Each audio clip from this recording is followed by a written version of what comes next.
In the opening scene, on a stormy night in the jungle, a person dressed in black is seen carrying the body of an unknown girl. Then, the scene shifts to an airport where a girl named Kanaya is shown returning to her hometown after many years.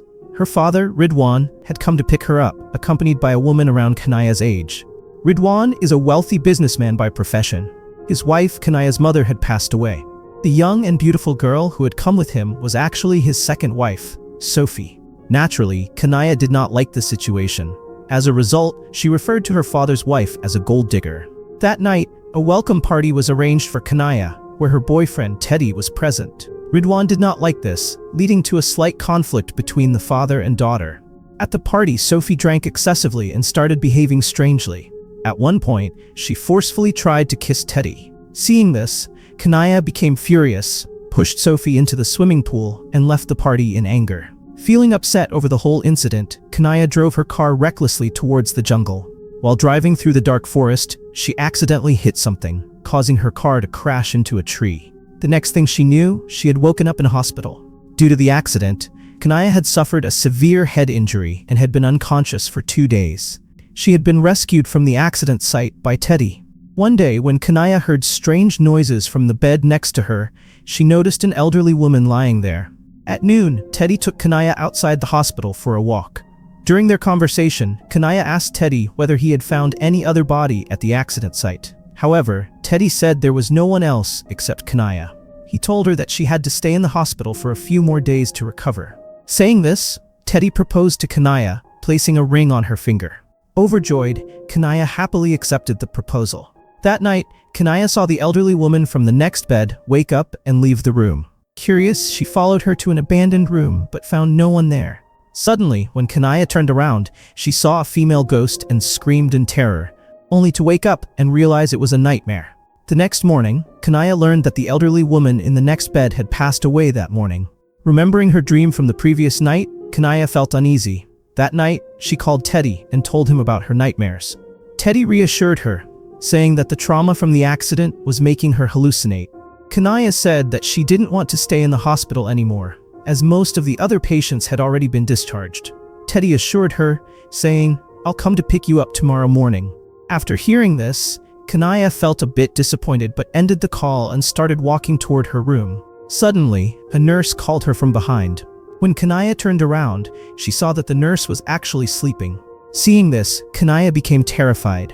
Back in her room, she sat on the bed, lost in thought, when she suddenly felt something moving under her blanket. As she lifted the blanket, the same female ghost appeared and scared her.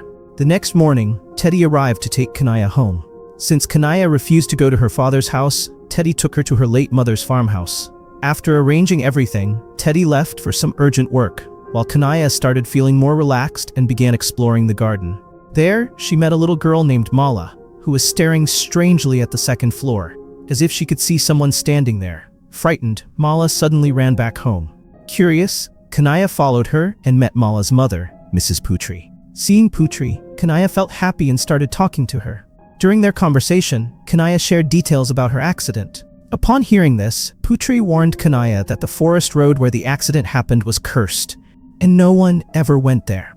She also revealed that her daughter, Mala, was an indigo child, meaning Mala could see the spirits of dead people. Putri further explained that Mala often sat alone and talked to invisible people.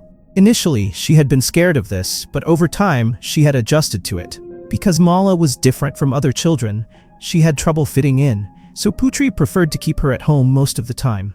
Just before Kanaya entered Mala's room, she realized that Mala was talking to someone, but there was no one there. As Kanaya started talking to Mala, she suddenly felt someone's presence behind her. Turning around, she saw a woman named Marcia, who introduced herself as Mala's home tutor. The three of them later played hide and seek in the garden. While playing, Kanaya entered an abandoned house, and suddenly, the main door slammed shut on its own. At the same time, the ghost of the elderly woman from the hospital appeared in the distance. Since Mala could see spirits, she was terrified. Kanaya rushed out of the house and told Marcia to stop the game, as Mala was extremely scared.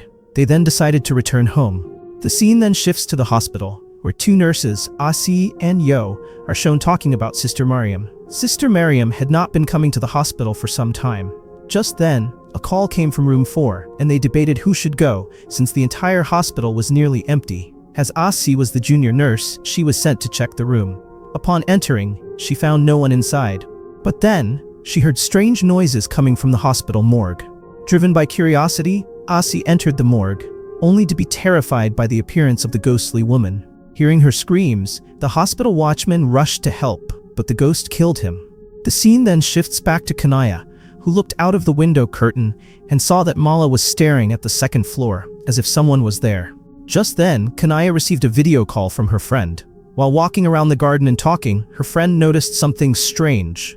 There was someone standing behind Kanaya on the second floor. Alarmed, her friend asked, "Who are you staying with?" To this, Kanaya replied, "I'm here alone." Just then, the call suddenly got disconnected, and Kanaya gathered the courage to go upstairs to check. This room actually belonged to Kanaya's mother. She had spent a lot of time here with her mother during her childhood. As soon as she entered the room, she became extremely emotional upon seeing the belongings and photographs of her mother. At that moment, she felt as if her mother was somehow present around her. Feeling this, she took one of her mother's photos and went to Mala. Kanaya showed Mala the picture of her mother and asked if she had seen her upstairs. Mala pointed at Kanaya's mother's picture and said, "I can see her." Hearing this, Kanaya realized that her mother's spirit was still there. That same day, Kanaya received a call from Teddy and told him everything. Teddy found it hard to believe and said, "I will come to get you as soon as possible. Until then, stay at Mrs. Putri's house."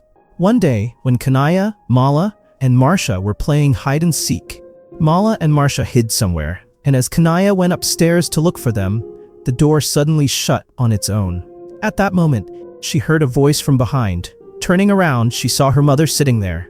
Her mother warned her, saying, "Leave this room immediately, because he has arrived." Kanaya could not understand who her mother was referring to. Before she could figure anything out, her mother disappeared. Right after that, Kanaya became extremely frightened because the ghost of that hospital woman was strangely approaching her. The moment she saw it, she lost consciousness. A while later, Mala and Marsha found her and took her back to her room. Marsha then went to make coffee for Kanaya. Just then, Kanaya's phone rang. It was Teddy. However, the moment Marsha saw Teddy's picture on the phone screen, she suddenly got inexplicably angry. Meanwhile, Teddy had already left for Kanaya's house by car, driving through the forest road. But suddenly, right in the middle of the road, Teddy saw the ghost of a woman sitting.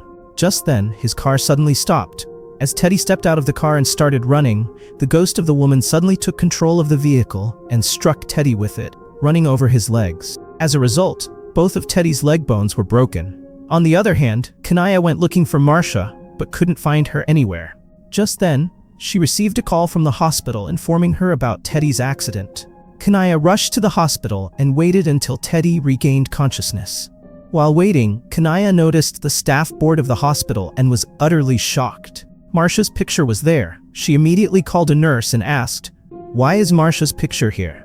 The nurse told her that the picture actually belonged to senior nurse Mrs. Mariam. In other words, she was the same nurse that Asi and Yo had mentioned, someone who hadn't come to the hospital for a long time. Kanaya couldn't understand what was happening, so she went to Mrs. Putri and told her about Marsha. But Mrs. Putri was completely confused and asked, "Who are you talking about?" She told Kanaya that Mala had only one home tutor, Mrs. Scholl, and she didn't know anyone named Marsha. At that moment, Kanaya realized the truth. Marsha was actually a ghost. No one except her and Mala could see her. Kanaya then went to Mala and asked about Marsha. Mala replied, "Marsha's real name is Sister Mariam." At this point, the scene shifts to a flashback, returning to that night. Kanaya was driving at full speed through the forest road. That night, her car had hit none other than Sister Mariam. Teddy had seen both of them lying there. He picked up Kanaya and put her in his car. But fearing a police case, he buried Mariam's body in the forest. And this was the scene we saw at the very beginning of the movie. In other words, the person in the black hoodie was none other than Teddy himself. However, Mariam had not actually died in the accident. When she was being buried, she suddenly regained consciousness and tried to escape to save her life. But Teddy brutally broke both of her legs and buried her alive. Meanwhile, Kanaya suddenly received another call from the hospital. The hospital informed her that Teddy was missing. Kanaya immediately took her car and went to the forest in search of Teddy. There, she saw Marsha's spirit. She was trying to drag Teddy into the grave, and in the exact same way she buried Teddy alive. Kanaya's father, searching for her, arrived at the forest and rescued her. Shortly after, the police arrived and recovered the dead bodies of Mariam and Teddy. Kanaya's father took her home, and the movie ended here. Now, the first question that must be on your mind: who was the other ghostly woman that was scaring Kanaya besides Sister Mariam's spirit? In reality, this movie represents Indonesia's urban legend, Suster Ngesot. The word suster means nurse, and Nungesot means sliding or crawling, referring to the way she moves. According to folklore, in a Jakarta hospital, a nurse was physically abused by a watchman. When she lost consciousness, the watchman tried to bury her. However, as she suddenly regained consciousness and attempted to escape, the watchman broke her legs and killed her before burying her in the forest. The watchman actually had feelings for her, but after being rejected multiple times, he acted out of rage and committed the murder. Since then, her ghost was often seen in that area, and over time, this story turned into an urban legend in Indonesia. Now, since a similar incident happened to Sister Mariam in this movie, she could relate to Sister Ngesot. As a result, she helped Mariam take revenge. And since Mariam hadn't noticed Kanaya at the time of the accident, she never tried to harm Kanaya. However, when Mariam was being buried, she saw Teddy, and all her anger was directed toward him. Meanwhile, Suster Ngesot knew that Kanaya was also partly responsible for this. That is why she scared Kanaya too. How did you like today's movie? Let us know your thoughts in the comment box. And for more horror stories based on true events, don't forget to subscribe to our channel.